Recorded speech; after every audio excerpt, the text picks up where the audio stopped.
तुम्हाला यावर? नाही नाही बघा, ते तारीख पे तारीख चालली आहे. मला नाही वाटत काही अटी शर्ती घालतील. अर्ध्यापेक्षा निम्म्यापेक्षा जास्त लोकांना यातून वगळलं जाईल आणि हातूरमातूर काहीतरी म्हणून शेतकऱ्यांच्या कर्जमाफीची घोषणा जूनमध्ये तारीख दिली आहे तर ते करतील, करणार नाहीत. पण एक आहे की आज शेतकरी संकटात आहे.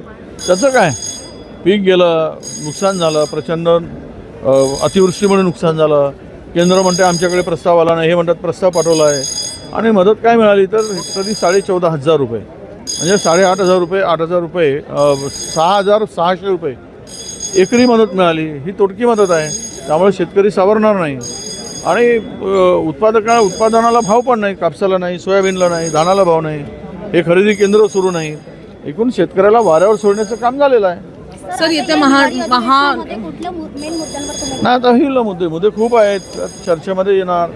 शेतकऱ्यांचा मुद्दा आहे, कायदा सुव्यवस्थेचा मुद्दा आहे, बेरोजगारींचा मुद्दा आहे, भ्रष्टाचार आहे, भूखंड वाटले गेले आहेत. आणि अशा याच्यामध्ये हे सर्व पाहतो आपण की कुठल्या दिशेनं राज्य घेऊन चाललेले आहे. पत्रकार परिषद होती, आपण 6 हे पारंपरिक पद्धतीने आपण 6 पाण्याचा